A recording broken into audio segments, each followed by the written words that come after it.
One of the main reason moving to Tasmania is visa, कि जब मेरे visa sort हो जाएगा आई विल गो बैक और मेन लैंड में जाके ही मैं अपनी ज़िंदगी शुरू करूँगा, एज इन जीना शुरू करेंगे कि मैं घूमना या मतलब अपना कुछ बिजनेस या कुछ काम तब शुरू करूँगा। एंड आई ऑलवेज फील है कि यार वो तो तब की बात है जब आप जाओगे, आप अभी तो यहाँ पे रह रहे हो ना, अभी क्या कर रहे हो आप? गवर्नमेंट के पास ना इतने रिसोर्सेज हैं, ठीक है, ना उनमें इतनी क्या कहते हैं कैपेसिटी है कि वो हर कम्युनिटी ऑर्गेनाइजेशन को जाके टच करें या उनसे बात करें। माइग्रेंट्स और इंटरनेशनल स्टूडेंट्स बहुत डिप्रेशन में जाते हैं because they don't have community और they don't have anyone to you know help और या फिर बात शेयर करने के लिए। आप वीक में 1 घंटा वॉलंटियर कर लो, ठीक है, आप जो है वो महीने में एक घंटा वॉलंटियर कर लो, but that will start reflecting on your CV के भाई ये बंदा यहाँ पर कुछ ना कुछ काम कर रहा है। मुझे एक्चुअली ये चीज़ काफ़ी अच्छी लगी कि कोई भी जो नया माइग्रेंट आ रहा है दे कैन एक्चुअली जा सकता है एंड उनसे like in terms of driving, bank account, जो भी बेसिक फैसिलिटीज है, this are very basic things, क्योंकि आपको एक वन स्टॉप बेसिकली होगा कि आप एक जगह जाओ एंड वहाँ से आपको सारी सर्विसेज की हेल्प मिल जाएगी, which is again amazing. Next year के बच्चे जो है ना वो बहुत ज़्यादा मटीरियलिस्टिक हो जाएंगे, तो उन्होंने कहा कि give Australia try, and I think वो शायद किस्मत थी कि जब हमने ऑस्ट्रेलिया को ट्राई किया तो ऑस्ट्रेलिया घर बन गया। The beauty of life is कि आप उन चैलेंजेस को किस तरह एम्ब्रेस करते हैं और आप उनको किस तरह से डील करते हैं, ठीक है।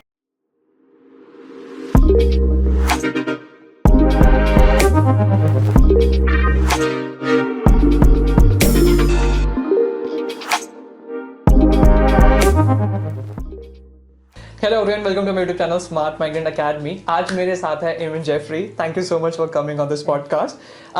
हम शुरू करते हैं मेरे फेवरेट क्वेश्चन से कि आप ऑस्ट्रेलिया क्यों आए? Like they are so many other countries, like Canada हो गया, यूके हो गया, कहीं भी जाते हैं लोग, बट ऑस्ट्रेलिया क्यों? मैं ऑस्ट्रेलिया इसलिए आई हूँ क्योंकि मैं मिडल ईस्ट में थी फॉर पास्ट 12 ईयर्स, और वहाँ पे मुझे ऐसा फील हुआ कि मैं अपने बच्चों को जो ग्राउंडेड और अपब्रिंगिंग देना चाहती हूँ वो थोड़ी सी वहाँ चैलेंजिंग मेरे लिए हो रही थी। तो मेरे हस्बैंड के अंकल हैं जो कि यहाँ पे एक माइग्रेशन लॉयर हैं, and I shared my concern with him कि इस तरह से है, एंड आई फियर के बच्चे जो है ना वो बहुत ज़्यादा मटीरियलिस्टिक हो जाएंगे, तो उन्होंने कहा कि give Australia try, and I think वो शायद किस्मत थी कि जब हमने ऑस्ट्रेलिया को ट्राई किया तो ऑस्ट्रेलिया घर बन गया। Nice nice. हाँ, ये वैसे बहुत अच्छा फैक्टर है, क्योंकि लाइक अगेन मैं ये इसलिए पूछता हूँ कि सबके ना अपने अपने फैक्टर होते हैं कि कनाडा इसलिए क्योंकि वहाँ पे बहुत सारे अपने लोग हैं, लाइक तो इसलिए मैं हमेशा लोगों से पूछता हूँ कि आपने यहाँ पे आने का रीज़न क्यों चुना, बट आपका बहुत अनोखा रीज़न है वैसे, बट राइट ओके।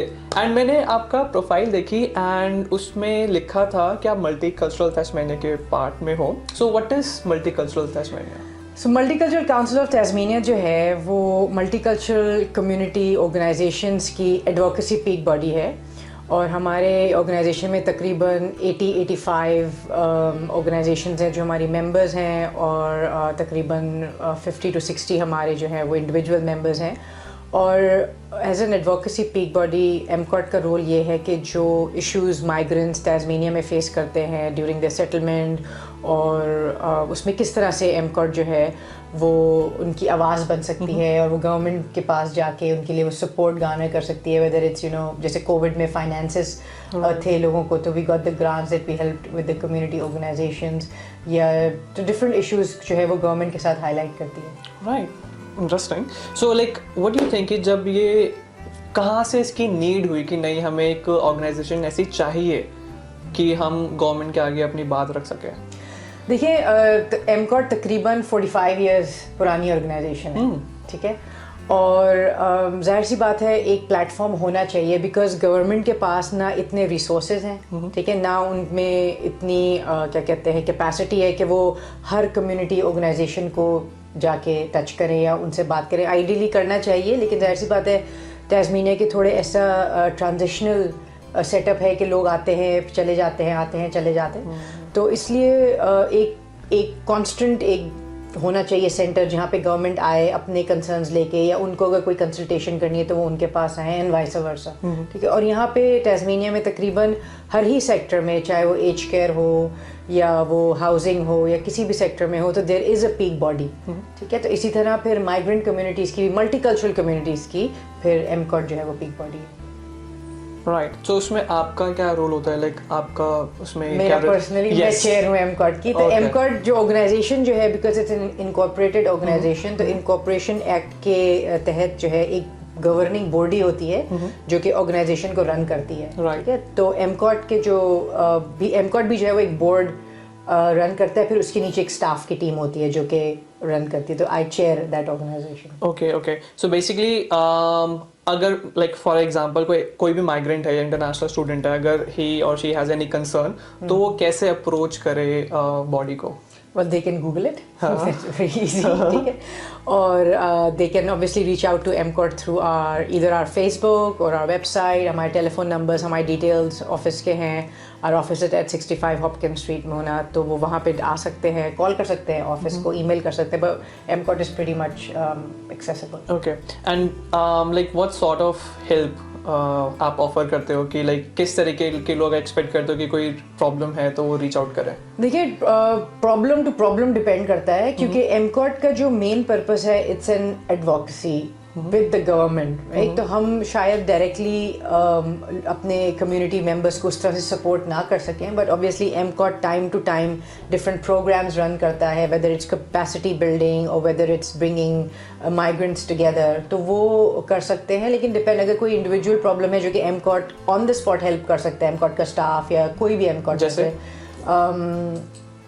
किसी ऑर्गेनाइजेशन का पता करना है या कोई सपोर्ट चाहिए किस तरह से, obviously when they go into the office they can do it. या अगर एमकॉट के पास हब है जो कि हम मल्टीकल्चरल हब, जिसको it's a very famous hub in Hobart, तो अगर वो हायर करना है किसी इवेंट के लिए, किसी चीज़ के लिए, तो we can help do that. लेकिन it's completely dependent on individual situation and circumstances कि हम उनकी किस तरह से सपोर्ट कर सकते हैं। बहुत दफ़ा ऐसा होता है हमारे पास कम्युनिटी ऑर्गेनाइजेशंस आती हैं कि जी हम ये ग्रांट अप्लाई करने जा रहे हैं अपनी कम्युनिटी के लिए, वुड एमकॉट सपोर्ट अस, तो हम उनको फिर उनमें सपोर्ट लेटर लिख के जो है कि भाई एमकॉट सपोर्ट मल्टीकल्चरल कम्युनिटीज़ और it's going to be very inclusive event for the community, इस तरह से। तो जो सपोर्ट चाहिए होती है फिर उसे इस लेवल पे फिर दे देते हैं। Right, okay, that's interesting. हाँ, एटलीस्ट जो भी माइग्रेंट या इंटरनेशनल स्टूडेंट है वो एक लाइक साइलो के अंदर नहीं है कि they has no one to seek out any help और something, which is very good. क्योंकि यहाँ पे मुझे ऐसा लगता है कि जब आप किसी भी कंट्री के अंदर आते हो, यू रियली नीड समवन जो आपको गाइड करे या जो आपको प्रॉब्लम हो रही है वो आपको सपोर्ट करे। That's good. देयर एक और ऑर्गेनाइजेशन है, if I am not wrong, what's the name? Migrant resource centre. Yes, वो और इसमें क्या डिफरेंस है? वैसे आप पहले नहीं है, मैं ख्याल से जब से मैं एमकॉट की चेयर बनी हूँ ना, आधा तस्मीनिया इसी कंफ्यूजन में एमआरसी में कर क्या रही हूँ। मतलब मुझे क्लैरिफिकेशन चाहिए कि लाइक इफ किसी को प्रॉब्लम है तो कहाँ जाए और क्या? अच्छा, देखें, माइग्रेंट रिसोर्स सेंटर तस्मीनिया जो है that is another 45-year-old organisation. और ये भी कम्युनिटी मेंबर्स ने ही मिलकर बनाई थी, बिकॉज जब नए लोग आते हैं यहाँ पे तो कहाँ जाएं, ठीक है। तो migrant resource centre basically is a service delivery organisation, और ज़्यादातर जो है वो MRC TAS जो है वो फैसिलिटेट करता है जो नए माइग्रेंट्स आते हैं रेफ्यूजी और ह्यूमैनिटेरियन वीज़ास पे, उनको सेटलमेंट में हेल्प करता है। जैसे उनको हम जब आते हैं वो लोग, तो we have a good accommodation जहाँ वो आके रहते हैं फॉर द फर्स्ट 28 डेज। फिर उनको बेसिक चीज़ें जैसे बस के रूट्स नहीं पता होते, बैंक अकाउंट्स नहीं पता होते, टेफ में एडमिशन लेना है, क्योंकि वो लोग तो जब रेफ्यूजी आते हैं यहाँ पे तो उनके पास लैंग्वेज नहीं होती है, उनके obviously they coming with a war trauma और अदर इश्यूज एज वेल, तो वो उनको वो सपोर्ट इन देयर 18 months देना बहुत ज़रूरी होता है। फिर MRC TAS जो है वो अदर प्रोग्राम्स भी रन करता है, जैसे सेटलमेंट के प्रोग्राम्स हैं। तो जब वो फैमिली फर्स्ट 18 months में HSPs ह्यूमैनिटेरियन सेटलमेंट प्रोग्राम से माइग्रेट करके सेटलमेंट में जाती है, तो then MRC supports them for the future the next 5 years as well. वो ज़ाहिर बात है वो फैमिलीज़ के साथ आते हैं, तो उसमें बच्चे भी होते हैं, उसमें यंग एडल्ट्स भी होते हैं, उसमें एल्डर्स भी होते हैं। तो हम MRC TAS में एज केयर का प्रोग्राम है जो कि फिर स्पेसिफिकली उन ओल्डर पीपल को देखता है। फिर यूथ है तो यंग बच्चों को देखता है, जवानों को देता है, विमेन को देखता है, तो अलग अलग प्रोग्राम्स जो हैं वो फिर रन करते हैं। अभी जैसे आज से स्कूल हॉलीडेज शुरू हो गई है मंडे से, तो स्पेसिफिकली स्कूल हॉलीडे प्रोग्राम्स है जिसमें कोई भी, अब सिर्फ क्लाइंट्स ही नहीं बल्कि हर कोई जो है वो उन प्रोग्राम पे इनरोल करता है। Because obviously when we talk about migrants तो हम बड़े स्केल पे बात कर रहे होते हैं, तो we are also trying to be more inclusive. और जब नए जो माइग्रेंट्स आ रहे हैं उनके लिए भी माइग्रेंट रिसोर्स सेंटर टास्मेनिया जो है वो प्रोग्राम्स रन कर रहा है। Right, so it's not limited to refugees कि लाइक आप कोई भी हो वो अपना बिल्कुल जैसे ड्राइविंग मेंटोर प्रोग्राम है। अब अगर आप नए आए हैं ताज़मीनिया में और आपको ड्राइविंग सीखनी है तो you can reach out to MRC TAS अगर हमारे पास कैपेसिटी है, क्योंकि obviously everybody wants to learn that. तो MRC TAS जो फंडेड है उस सपोर्ट को देने के लिए, तो वो फिर जो है वो जाते हैं वहाँ पे सीखते हैं इस तरह से। मुझे एक्चुअली ये चीज़ काफ़ी अच्छी लगी कि कोई भी जो नया माइग्रेंट आ रहा है दे कैन एक्चुअली जा सकता है एंड उनसे like in terms of driving, bank account, जो भी बेसिक फैसिलिटीज है, this are very basic things. क्योंकि आपको एक वन स्टॉप बेसिकली होगा कि आप एक जगह जाओ एंड वहाँ से आपको सारी सर्विसेज की हेल्प मिल जाएगी, which is again amazing. And ideally तो मैं यही कहूँगी कि when you are new to Tasmania, do reach out to Migrant Resource Center Tasmania instead of MCOT, because MCOT जो है वो हायर गवर्नमेंट लेवल पे डील करती है as compare to grass root level, until unless MCOT कोई programme run नहीं कर रही है। ठीक है, जैसे अभी MCOT जो है वो यूथ कनेक्ट प्रोग्राम उन्होंने रन किए थे, जैसे वर्क प्लेस में किस तरह से काम करना चाहिए, या जो है वो बेसिक टैक्सेशन या अकाउंटेंसी के डिफरेंट उन्होंने सेशंस रन किए थे, तो वो है। But anything related to MCOT it would be ideal कि आप आते ही सबसे पहले उनके फेसबुक पे सब्सक्राइब करें या become a member of MCOT. MCOT is just $10 a year, or then you get constant updates of what happening in the community. But for any other service delivery, I would highly recommend everybody going to Migrant Resource Center Tasmania. Right, for sure. And I would say आपके basics तो clear हो जाएंगे, basics as in आपके जो bank account details सारे clear तो हो जाएंगे, plus you will get a community. Exactly because ये वन ऑफ द फैक्टर, ये बहुत बड़ा फैक्टर आता है कि जहाँ पे माइग्रेंट्स और इंटरनेशनल स्टूडेंट्स बहुत डिप्रेशन में जाते हैं because they don't have community और they don't have anyone to help और या फिर बात शेयर करने के लिए। सो आई बिलीव कि ये एक और प्लेटफॉर्म है एग्जैक्टली। और अगर जो सर्विस आपको MRC TAS नहीं दे सकता है, then they will refer you to the right organisation, the right service where you can get the support. Right, so ये सिर्फ तास्मेनिया के अंदर है या फिर लाइक अपने स्टेट के अपने अपने सेंटर्स होते हैं? हर स्टेट के अपने अपने सेंटर्स हैं। ओके, ठीक है। स्पेशली अगर मैं MCOT के इस एरिया में बात करूं तो there are state wide peak bodies for multicultural organisations as well, और सर्विस डिलीवरी ऑर्गेनाइजेशंस भी हैं। Right, so it's not limited to Tasmania, like if anyone is moving to Victoria और कोई भी सिटी के, कोई भी स्टेट्स के अंदर, तो उनके खुद के आई एम अज्यूमिंग कि सेंटर्स होंगे, माइग्रेशन बॉडीज होंगी जहाँ पे वो अपनी लाइक कंसर्न या कोई हेल्प ले जा सकते हैं। बिल्कुल जा। That's interesting. सो आप अभी जैसे आप सपोर्ट कर रहे हो, सो आपके फ्यूचर के क्या प्लान्स है जो future generations as in terms of migrants आ रही हैं, सो कुछ प्लान्स उनके लिए? देखिए, future plan both from MCOT और माइग्रेंट रिसोर्स सेंटर टास्मेनिया के पर्सपेक्टिव से ये है कि हम इस जगह को एक्सेप्टिंग बनाएं, इस इन द सेंस ये कि जब माइग्रेंट्स यहाँ पर आएँ तो जो उनको चैलेंजेस फेस होते हैं, whether it's integration in the community या जॉब्स के लिए हो गया, वो चीज़ जो है वो कम हो। मैं ये नहीं कहूँगी कि कम्प्लीटली ख़त्म हो जाए, क्योंकि इंसान जब हार्डशिप्स फेस करता है या चैलेंजेस फेस करता है तो इट बिल्ड्स द रेजिलियंस। ठीक है, तो वो नहीं हो बट कम हो। लोग यहाँ पे आकर ये ना कहेंगे जी तास्मेनिया में तो कुछ होता ही नहीं है।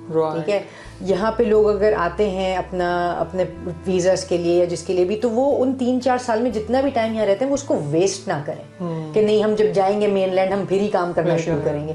वो किस तरह से कम्युनिटी में विद इन लेस टाइम जो है वो अपनी वैल्यू ऐड कर सकते हैं, क्योंकि आप जितना टाइम यहाँ गुजारें you need to learn something to grow.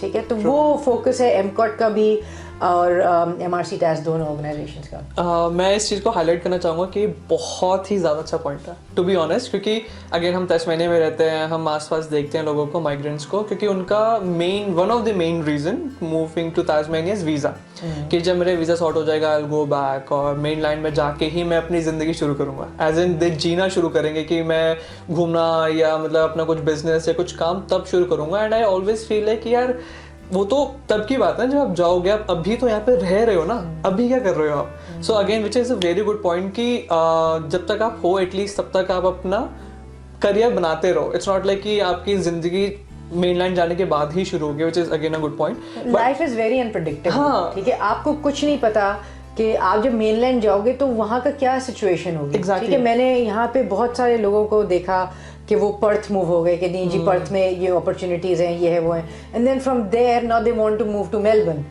कि ओ भाई यहाँ पर ये नहीं हो रहा तो हम मेलबर्न जाके करेंगे। देखिए, आप जहाँ भी रहेंगे, आप चाहे इंडिया रहे, पाकिस्तान रहे, मैं मिडल ईस्ट में रहती थी, वहाँ के अपने चैलेंजेस थे। हर जगह के आप जब तक जिंदा हैं लाइफ में आपके चैलेंजेस हैं। The beauty of life is कि आप उन चैलेंजेस को किस तरह एम्ब्रेस करते हैं और आप उनको किस तरह से डील करते हैं। ठीक है, आई एम नॉट सेइंग कि तस्मानिया बिल्कुल परफेक्ट है, तस्मानिया के अपने चैलेंजेस हैं, बट हम उन चैलेंजेस इंसानों की वजह से ही हैं ना, तो हम उनको किस तरह से एम्ब्रेस करके और किस तरह से उसको अकोमोडेटिंग बना सकते हैं। तो दैट्स द होल थिंग।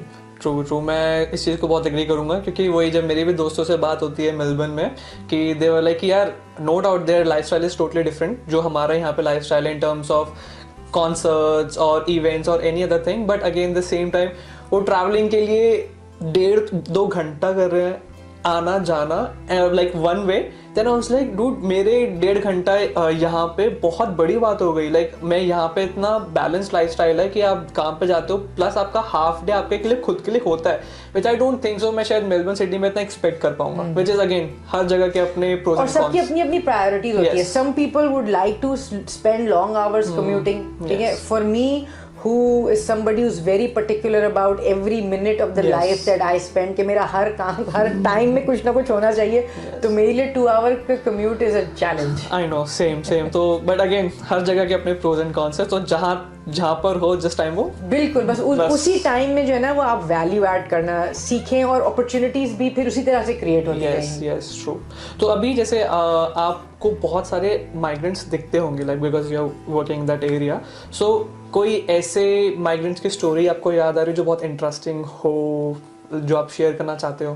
देखिए, मेरे लिए ना एवरी स्टोरी इज स्पेशल, क्योंकि हर आदमी की जो टैस्मेनिया में आज है उसकी स्टोरी इंतहाई इंस्पायरिंग है। चाहे वो रेफ्यूजी हो, चाहे वो इंटरनेशनल स्टूडेंट हो, चाहे वो माइग्रेंट हो, चाहे वो किसी भी वीज़ा पे यहाँ आया हो, हर आदमी अपनी एक जर्नी लेके आया है। तो मैं हर उस इंसान को जो है ना, मैं उसकी जर्नी को बहुत वैल्यू करती हूँ और हर जर्नी से सीखने की कोशिश करती हूँ। हमारी चाइनीज़ कम्युनिटी की एक मेंबर हैं, ली यांग उनका नाम है, और वो चाइना से आई थी 2018 में एज एन इंटरनेशनल स्टूडेंट, और यहाँ आके उन्होंने जो है एक international student Australian international youth association start की, जहाँ उन्होंने एक वॉलंटियरिंग प्लेटफॉर्म बनाया जहाँ इंटरनेशनल माइग्रेंट स्टूडेंट्स आए और फिर माइग्रेंट्स भी उसमें जो है वो जुड़ते चले गए। और व्हाट शी डिड वाज कि वो सब ऑर्गेनाइजेशंस में जाती थी और जो वॉलंटियर्स होते थे वो उनको फिर वो सपोर्ट करती थी फॉर ऑर्गेनाइजेशंस टू वॉलंटियर।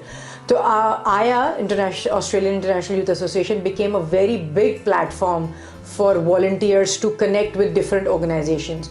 और टैस्मेनिया के डायनामिक्स कुछ इस तरह से हैं कि volunteering can be one of the pathways to employment, because इतना छोटा है टैस्मेनिया कि हर कोई एक ही यूनिवर्सिटी या तो एक ही यूनिवर्सिटी से पढ़े, ठीक है, या कॉलेज है तो 2-4 कॉलेजेस हैं, तो हर कोई जो है वो एक दूसरे को जानता है। अब जब नए लोग आते हैं यहाँ पे तो वो किस तरह से फिर जुड़े हैं उन लोगों से, because everybody has got their own families and friends and circle everything. तो वो उसकी तो she actually became a really inspiration for the community, especially in the volunteering space. उनको जो है वो Human Rights Award मिला, उनको जो है वो Australian Citizen of the Year का भी उनको award मिला और बहुत सारे उनको awards मिले।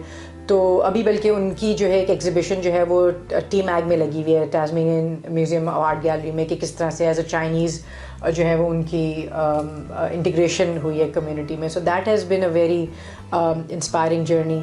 या हमारे जो रेफ्यूजीज़ आते हैं, they have the story of resilience and inspiration, कि किस तरह से वो जंग के हालात में बाहर निकल के आए हैं यहाँ पे। वो रेफ्यूजी सिचुएशन में तकरीबन 8 साल 10 साल 12 साल उन कैंप्स में रहे हैं और वो यहाँ आए हैं फिर, और उन्होंने किस तरह से स्क्रैच से अपनी लाइफ बिल्ड की है। मतलब मेरी एक कॉलीग हैं, वो यूनिवर्सिटी ऑफ बगदाद में प्रोफेसर थी, और किस तरह से उनको 48 आवर्स में जो है वो सब कुछ छोड़ के वहाँ से निकल के जंग की हालत में उनको टैस्मेनिया आना पड़ा। और जब वो टैस्मेनिया आई हैं तो कोई उनके पास ऐसे डॉक्यूमेंट्स या कोई ऐसी चीज़ नहीं थी जो कि प्रूफ कर सके कि वो प्रोफेसर हैं, और फिर उन्होंने किस तरह से अपनी लाइफ को बिल्ड किया है, और वो किस तरह से आज जो हैं वो टास्मेनिया में अपना कंट्रीब्यूशन कर रही हैं। तो हर इंसान की स्टोरी जो आए है यहाँ पे वो बहुत प्रेशियस है, और हम अपने आप को डिवैल्यू कर देते हैं। हमें नहीं करना चाहिए। हम बहुत रेजिलिएंट लोग हैं, हम बहुत कुछ लेके आए हैं टास्मेनिया, और हमें बहुत कुछ है हमारे पास मौजूद देने के लिए। जो हमारे एक इंटरनेशनल स्टूडेंट है देव, जिनका एक्सीडेंट हुआ था, ठीक है, उनको किस तरह से परमानेंट रेजिडेंसी मिली है, किस तरह से पूरी टास्मेनियन कम्युनिटी आई है साथ, और उन्होंने सपोर्ट किया है उसके कि नहीं उसको वीज़ा मिलना चाहिए। सो दैट शोज कि हम लोग के दिल कितने साफ हैं। यस, ठीक है, पर हमारे दिल खो जाते हैं। It feels like a family. बिल्कुल कि भले ही एक लाइक कहने को यू कैन से कि एक इंटरनेशनल स्टूडेंट ही तो है, बट एवरीवन इज सपोर्टिंग कि नहीं यार वो इंटरनेशनल स्टूडेंट है, like is part of a family, उसको कुछ प्रॉब्लम हुआ है, so everyone united and make sure कि he is okay. So and आपने जो 2 स्टोरी बताई है विच इज वेरी इंस्पायरिंग। मतलब स्पेशली एक तो अगेन मैं खुद आपकी सक्सेस स्टोरी मतलब मुझे ऐसा लगता है कि जो आपने बोला ना डी वैल्यू, मुझे बहुत सही चीज़ लगती है ये, because sometimes as an international students और माइग्रेंट्स हम ना बहुत यही सोचते हैं कि यार हम बाहर मूव कर रहे हैं, हमें सारे काम खुद करने पड़ेंगे and this and that, which is true, but इतना लिमिटेड नहीं है। अगर आप बाकियों की स्टोरी सुने, दैट्स अगेन जो प्रोफेसर थे, लाइक जस्ट थिंक कि आपको अपनी लाइफ 48 आवर्स के बाद एकदम ड्रास्टिक चेंज हो जाए। लाइक आपने अपना करियर बिल्ड कर रखा है एक जगह पे, you have relations, family, something, and आपको दूसरी जगह पे जाके छोड़ दिया जाए, and then you have to start it from scratch. और आपके पास 48 आवर्स है जिसमें आपने अपनी पूरी जिंदगी जो है वो एक सूटकेस में जमा कर ली है, बस और निकलना है फिर आपने। और कभी कभी मुझे जब मैं लोगों को जब कंप्लेन करते हुए सुनती हूँ, मतलब आई वर्क विद रेफ्यूजीज, तो वो उनके साथ एक बिल्कुल एक उनकी स्टोरी सुनने के बाद एहसास होता है कि हम कितने प्रिविलेज हैं। Exactly. हमें कितना ग्रेटफुल और ग्राउंडेड होना चाहिए। मतलब आप ये सोचो कि आपके पास 10 मिनट है, ठीक है, and I will tell you कि Daksh, you just have 10 minutes, pick up the most important thing in your life and leave this house right now. What will you pick up? First thing is passport. What about obviously. But there's so many things. Again, it's hard to prioritize. What about your phone? Yes. Your money? What will you pick up? मतलब I know, मैं अगर हम compare करें जो international students आते हैं उनके पास तो फिर भी कितना टाइम होता है। Like they have time to prepare documents, finances, everything, research, सबसे कांटेक्ट करके वो आते हैं यहाँ पे, then they will start their journey. But if you compare with refugees, अच्छा, और आप शिकायत ये देखिए कि हमें काम सब करना है, किसका काम कर रहे हो? अपना काम करना है ना। मैं एक्चुअली इस चीज को बहुत बात करना चाहता हूँ कि लोग जो कंप्लेन करते हैं ना कि वहाँ पे जाके काम कर, यार आप अपना ही काम करो, अपना काम करो ना, अपने लिए खाना पका रहे हो, फिर काम क्या है? आपके पेट में जा रहा है ना, ऐसा तो नहीं कि पड़ोसी में जाके देख के आ रहे हो, एंड आप अपने खाने के लिए भी आप खुद ही कंप्लेन कर रहे हो। तो मुझे वो चीज़ बड़ी अजीब सी लगती है। बट खैर वो यूजुअल नेचर है, I would say, international student migrants का, which by the time of थोड़ा टाइम पास हो जाता है तो नॉर्मल हो जाता है, दे स्टार्ट अंडरस्टैंडिंग कि नहीं यार ऐसा नहीं है। बट हाँ, ये बहुत अच्छी स्टोरीज थी। बट जैसे हम देखते हैं माइग्रेंट्स को, उनके पास और भी बहुत चैलेंजेस आते हैं। सो आपको कोई ऐसा लिस्ट आ रही है दिमाग में, या ऐसे कोई माइग्रेंट्स जो आपको फील होता है कि बहुत चैलेंजेस फेस करते हैं in term like anything, in term employment? और देखिए, सबसे बड़ा प्रॉब्लम है लैंग्वेज बैरियर। ठीक है, you speak English, I speak English, but we do not speak Australian English. Yes, ठीक है, ये बहुत बड़ा चैलेंज है। और इस चीज़ को समझना कि इंग्लिश बोल तो रहा सामने वाला, लेकिन ये वो लैंग्वेज नहीं बोल रहा जो हमें सुननी है। हाँ, ठीक है, तो वो बहुत दफ़ा ऐसा होता है कि आप कहना कुछ और चाह रहे होते हैं, सामने वाला कुछ और समझ रहा होता है। बट हैविंग दिस एटीट्यूड के we have a language barrier, ठीक है, and there is no harm in accepting के लैंग्वेज बैरियर है। ठीक है, तो ये जो है ना, this has to be explain on both sides of the bridge. Mainstream communities को भी ये समझना चाहिए, और जो माइग्रेंट कम्युनिटीज हैं, मल्टीकल्चरल कम्युनिटी, आप कितनी भी इंग्लिश बोल लोगे, but English is not your first language. ठीक है, तो वो लैंग्वेज बैरियर हमेशा रहेगा। जैसे मुझे and I always quote this story because it's a good one, कि एक कम्युनिटी मेंबर गई पुलिस वाले के पुलिस स्टेशन में, अपने उनका फ़ोन चोरी हो गया था, वो रिपोर्ट कराने के लिए गई। तो वो कहती रही कि I have lost my phone, I have lost my phone, I have lost my phone. अब पुलिस वाला कह रहा है कि मैं लॉस्ट फ़ोन की कंप्लेन नहीं लिख सकता हूँ क्योंकि इट्स अ लॉस्ट फ़ोन, पर वो जो कहना चाह रही थी कि माई फ़ोन वॉज स्टोलन। ठीक है, तो वो चीज़, अब अगर वो उसका ये एटीट्यूड है कि भाई, अगर पुलिस वाले का एटीट्यूड होता कि इसको इंग्लिश नहीं आती है, तो वो उसी वक्त इंटरप्रेटर बुलाता।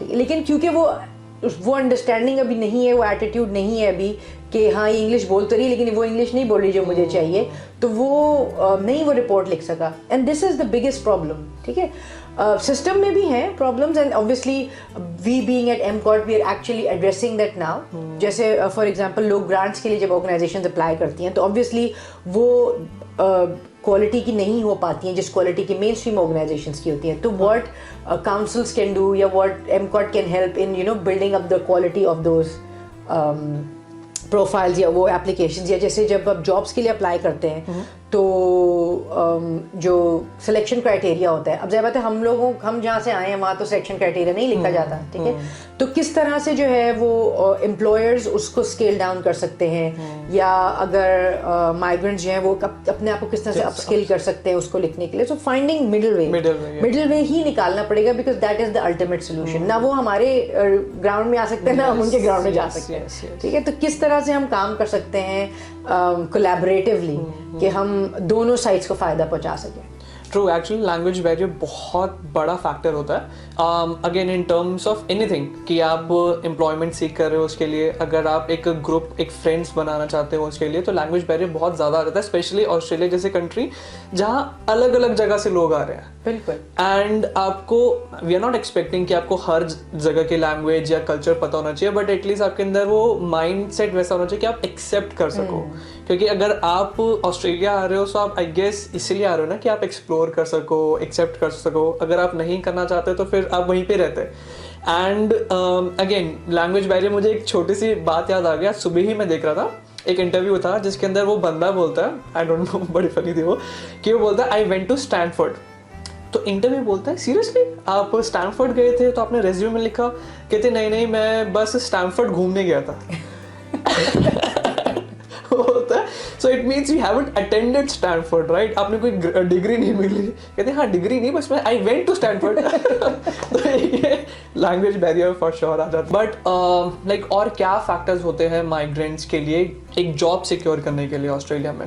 देखिए अगेन इट्स टू वेज।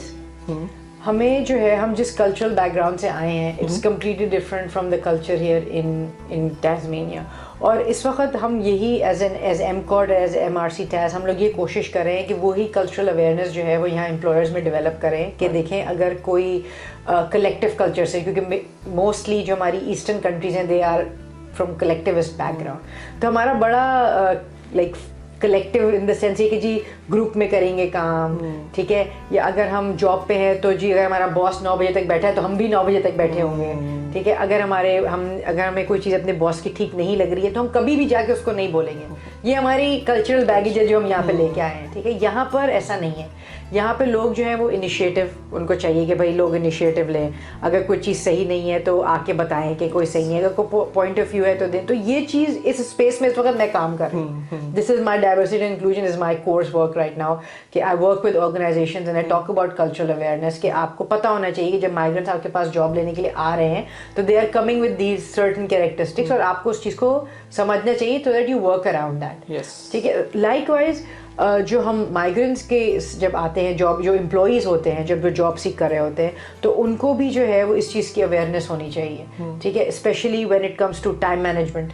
ठीक है, when it comes to making promises या कोई कमिट की है कोई चीज़ तो उस चीज़ को जो है वो समझना चाहिए कि किस तरह से काम करें। तो it's a work in progress. मेरे ख्याल से हमारी आने वाली नस्ल जो है ना वो इस चीज़ से ज़्यादा फ़ायदा उठा सकती है। आई नो, मैं टाइम मैनेजमेंट में बहुत ज़्यादा पिक करना चाहूँगा क्योंकि मेरे जो पहले पॉडकास्ट थे तो उनके साथ भी यही डिस्कशन हुआ था। क्योंकि अगेन जहाँ से हम हैं हमारे टाइम लाइक अगर हम बोलते हैं कि हम 5 मिनट में आ रहे हैं तो वो आधा घंटा होता था।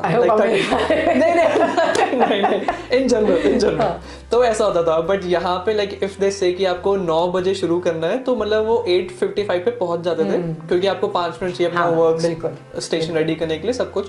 तो 9 बजे डॉट शुरू हो जाता था, which is again one of the cultural differences. But ये माइग्रेंट्स ओवरकम कैसे करें? बिकॉज हाँ ये है हमारे साथ, ये कल्चरल चीज़ है, बट इसको हम ओवरकम कैसे कर सकते हैं? देखिए कल्चरल सेफ्टी बिल्ड करना जो है ना वो बहुत ज़रूरी है। कल्चरल सेफ्टी ये होती है कि आपको इस चीज़ की अवेयरनेस हो कि हाँ मैं एक डिफरेंट बैकग्राउंड से आया हूँ। ठीक है, मेरा डिफरेंट कल्चरल पर्सपेक्टिव है, मैं एक कल्चरल ग्लास पहनता हूँ। ठीक है, और जब आप जाएं और आपको लगे कि हाँ मुझे, जैसे मैं अपनी जॉब पे हूँ, मुझे ज़रूरत है इस चीज़ को बताने की कि ये मेरा कल्चरल बैकग्राउंड है, तो आप बिला झिझक होके बात करें, क्योंकि वो सामने वाले को तो नहीं पता ना आपके बारे में। सो थोड़ा सा वो एक रिलेशनशिप बिल्ड करके आप बात करें, and then you, because you want to live here, you are here for a reason. आपको टैस्मेनिया को अपना घर बनाना है, तो you specially in a professional atmosphere you need to adjust to these things, क्योंकि ये बहुत बेसिक मैनर्स, बहुत बेसिक एटिकेट्स हैं, ठीक है। दैट डज नॉट मीन कि आप अपना कल्चर, अपनी वैल्यूज, अपना बैकग्राउंड छोड़ देते हैं। बहुत दफ़ा ऐसा होता है कि लोग इंटीग्रेशन को समझते हैं कि जी we will let go of our own values, ठीक है, और हमने जो है ना वो बस उनको हर चीज़ उनकी अपना लेनी। नहीं, आपने उनकी अच्छी चीज़ों को अपनाना है, आपने उनके प्रोफेशनलिज्म को अपनाना है, आपने उनके तरीकों को, काम करने के तरीकों को अपनाना है, and once you gain that trust, तो फिर things will become easier for you. मैं अपने कम्युनिटी मेंबर्स को ये चीज़ बहुत समझाती हूँ कि टैस्मेनियन डायनामिक्स में, वर्क स्पेस में, वर्क प्लेस में अपना कहते हैं ना पैर रखना अंदर, इट्स अ टफ गिग, क्योंकि टैस्मेनिया की डायनामिक्स जैसे मैंने बताया कि बहुत क्लोज नेट हैं, so you need to have a very strong network to get into the organisation. 60% of jobs जो हैं वो पब्लिश ही नहीं होती है, वर्ड ऑफ माउथ से ही चलती हैं वो, क्योंकि लोग एक दूसरे पर ट्रस्ट करते हैं, तो वो जो है वो उस तरह से करते हैं। बट जब आपने एक दफ़ा जॉब ले ली, ठीक है, and you have build that trust, that reputation for yourself, तो दूसरी जॉब आपको बहुत आसानी से मिल जाएगी, और फिर तीसरी जॉब जो है वो आपके लिए क्रिएट की जाएगी। So this is how you will work on the career ladder, and this has been a lot of stories that I hear from a lot of migrants. Right, true. And आप जैसे human resource में काम भी कर चुके हो, सो मैं जानना चाहता हूँ कि टैस्मेनिया के अंदर ना बहुत ट्रेंडिंग है वॉलंटियरिंग करना, कि लाइक मैंने भी वॉलंटियरिंग करी है बहुत। सो ये क्या माइंडसेट होता है जो लोग वॉलंटियरिंग के जाते हैं कि वॉलंटियर करते ही आपको जॉब मिल जाएगी, क्योंकि ऑलरेडी ऑब्वियसली पेड नहीं है, तो कुछ बेनिफिट्स होते हैं वॉलंटियर करने के लिए? वॉलंटियरिंग करने के बहुत सारे फ़ायदे हैं। मतलब मैंने 7 days वॉलंटियर किया है जब मैं यहाँ आई हूँ फर्स्ट ईयर में, अपने 7 days मैंने वॉलंटियर किया है। और लेकिन मैं ये कहूँगी कि volunteer is one of the pathways to employment, लेकिन उन लोगों को ही वॉलंटियर करना चाहिए जिनको पैशन हो वॉलंटियर करने का, बिकॉज लाइक दक्ष सेड के इट्स एन अनपेड जॉब। लोग ये सोचिए वॉलंटियर करना शुरू करते हैं कि जी हमने आज वॉलंटियर करना शुरू किया है, हमें 1 महीने में जॉब मिल जाएगी। ऐसा नहीं होता है।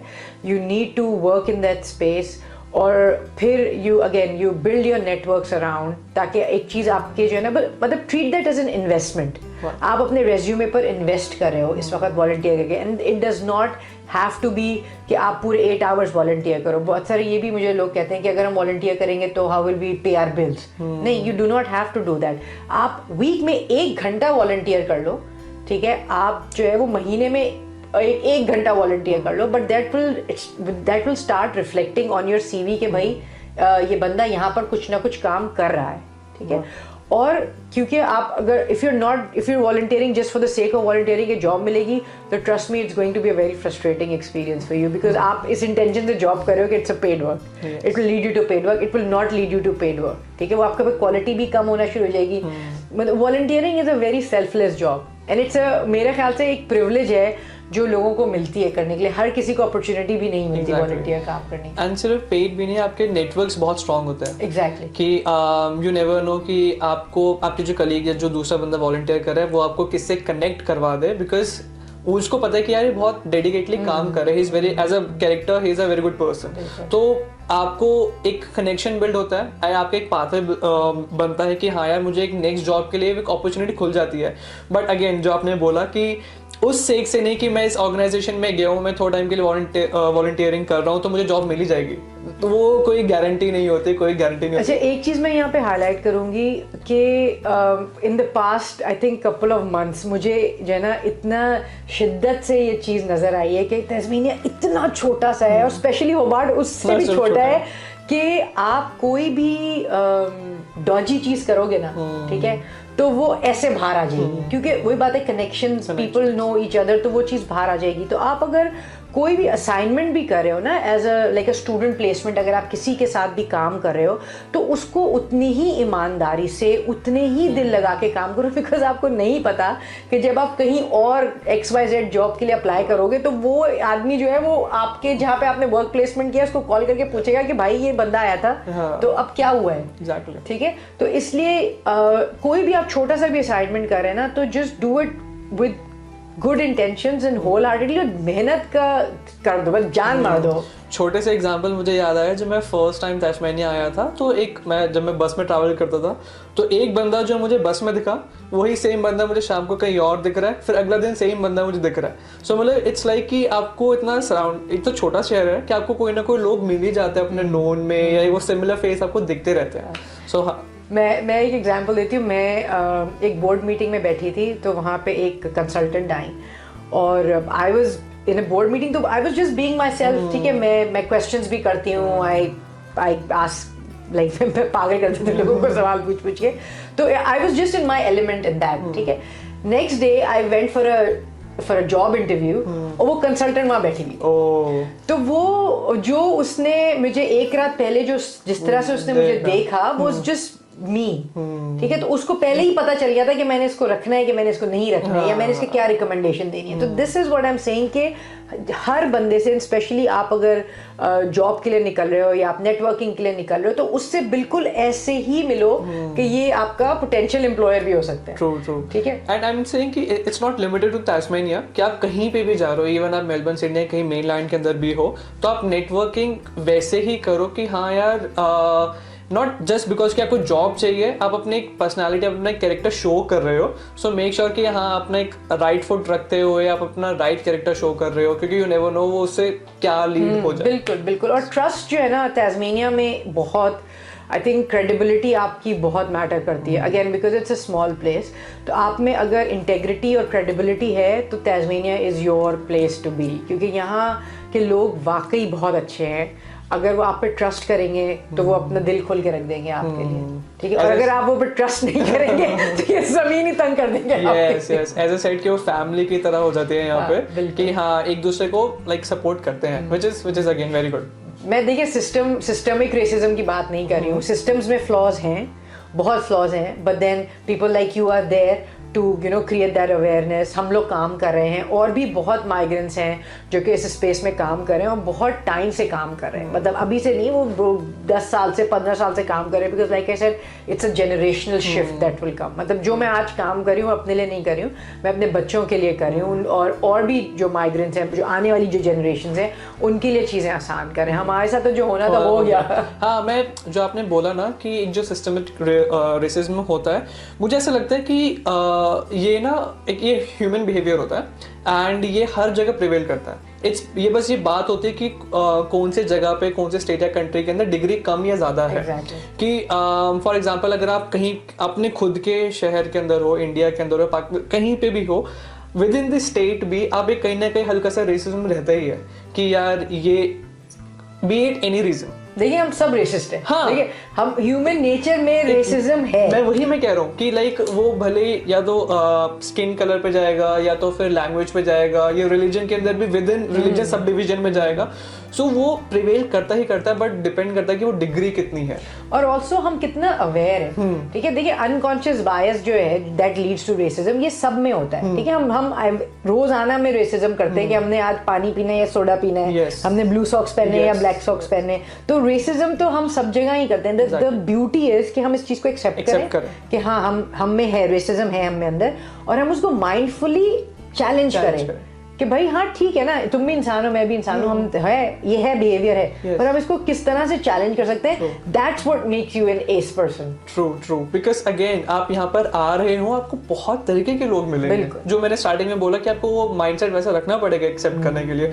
And not only for migrants, like even अगर आप जो यहाँ के लोग हैं, जो लोकल लोग हैं, उनके लिए भी तो बहुत डिफरेंट है, उनके लिए भी बहुत चैलेंजिंग है कि वो देख रहे हैं कि यार अलग अलग डाइवर्सिटी के लोग आ रहे हैं, and even it's difficult for them as well कि एक्सेप्ट करना। सो आई गेस वो भी अपने साइड का काम कर रहे हैं, वो भी एक्सेप्ट कर रहे हैं, हमें भी अपने साइड का काम करना, एक्सेप्ट करना है। जो आपने बोला कि दोनों साइड में, जो ब्रिज के दोनों साइड में है, उन दोनों को ही एक मिडिल ग्राउंड पे आना है। और आप इसको इस तरह से सोचे ना कि आपका एक घर है, ठीक है, अब आपके घर में आप एक स्ट्रेंजर को आने देंगे?